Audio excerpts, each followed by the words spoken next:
എല്ലാവർക്കും നമസ്കാരം. എലിസബത്ത് വ്ലോഗ്സിലേക്ക് എല്ലാവർക്കും സ്വാഗതം.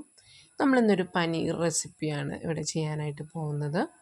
ഞാനിവിടെ ഒരു പാത്രത്തിൽ 3.5 ലിറ്റർ പാലാണ് എടുത്തിരിക്കുന്നത്. നമുക്ക് വളരെ എളുപ്പത്തിൽ നിസ്സാരമായിട്ടുള്ള കാര്യങ്ങൾ മാത്രം ചേർത്തിട്ട് നമുക്കിത് തയ്യാറാക്കാനായിട്ട് സാധിക്കും.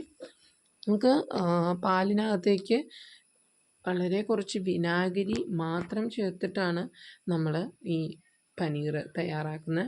നമ്മൾ കടയിൽ നിന്നൊക്കെ മേടിക്കുമ്പോൾ ഉള്ളൊരു കുഴപ്പം എന്താണെന്ന് വെച്ചാൽ അതിനകത്ത് പ്രിസർവേറ്റീവ്സൊക്കെ ചേർത്തിട്ടുണ്ടാവും. പല സൈഡ് എഫക്റ്റുകളും ഉണ്ടാകാനുള്ള സാധ്യതകളുണ്ട്. അപ്പോൾ നമുക്ക് വീട്ടിൽ തന്നെ നമ്മൾ സ്വന്തമായിട്ട് പ്രിപ്പയർ ചെയ്യുമ്പോൾ അതിൻ്റേതായ മെച്ചം ഉണ്ടാവുമല്ലോ. അപ്പോൾ ഞാൻ ഈ പാലിനകത്തേക്ക് ഒരല്പം, അതായത് ഒരു മീഡിയം ബൗളിൽ ഏകദേശം ഒരു അര ഭാഗത്തോളം ആണ് വിനാഗിരി ഞാനിതിലേക്ക് ചേർക്കുന്നത്. അപ്പോൾ പാലിവിടെ തിളച്ച് വന്നിട്ടുണ്ട്. ഇനി ഞാൻ ഈ വിനാഗിരി ഇതിനകത്തേക്ക് ചേർക്കുകയാണ്. ഇനി ഇതൊന്ന് പതുക്കെ നമുക്ക് ഇളക്കി കൊടുക്കാം. ഇപ്പോൾ ഇത് പാലും വെള്ളമായിട്ട് രണ്ടായിട്ട് ഇത് തിരിഞ്ഞിട്ടുണ്ടാവും. നല്ല കട്ടിയിൽ ഇത് വരുന്നതായിട്ട് നമുക്കിവിടെ കാണാം. ഞാനിവിടെ മാറ്റി കാണിക്കാം നിങ്ങൾക്ക്. ഇപ്പോൾ നിങ്ങൾക്ക് കാണാം, ഇത് വെള്ളമായിട്ടും പാലായിട്ടും രണ്ടും തിരിഞ്ഞ് നിൽക്കുന്നുണ്ട്. ഇനി നമുക്ക് അടുത്തതായിട്ട് ചെയ്യാനുള്ളത്, നമ്മളൊരു നല്ല വൃത്തിയുള്ള തുണി എടുത്തിട്ട് ഇത് അരിച്ച് മാറ്റിയാണ്. വെള്ളം വേറെയും ഈ പാലിൻ്റെ കട്ടിയായിട്ടുള്ള ഭാഗം വേറെയും തിരിച്ച് അരിച്ചെടുക്കുകയാണ്. ഞാനിപ്പോൾ ഇതിനകത്തേക്ക് പകർത്തുന്നുണ്ട്.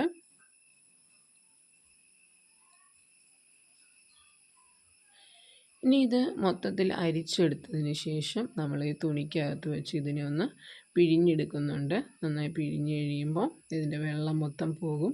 ഇതിന് ശേഷം ഞാനൊരു പാത്രം മുകളിൽ വെച്ച് ഇതിനെ ഒന്ന് പ്രസ് ചെയ്ത് കൊടുക്കുന്നുണ്ട്.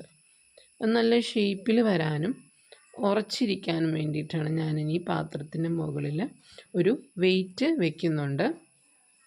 ഇതിങ്ങനെ ഏകദേശം 1 മണിക്കൂർ വെച്ചതിന് ശേഷം ഞാനത് തുറന്ന് കാണിക്കുന്നുണ്ട് ഇവിടെ. അപ്പോൾ ഇത് നല്ല ഷേപ്പിൽ വന്നിട്ടുണ്ട്. അതുപോലെ വെയിറ്റ് കയറ്റി വെച്ചേക്കുന്നതുകൊണ്ട് അത് മുറിക്കുമ്പം പൊടിച്ച് പോകാതെ നമുക്ക് കിട്ടും.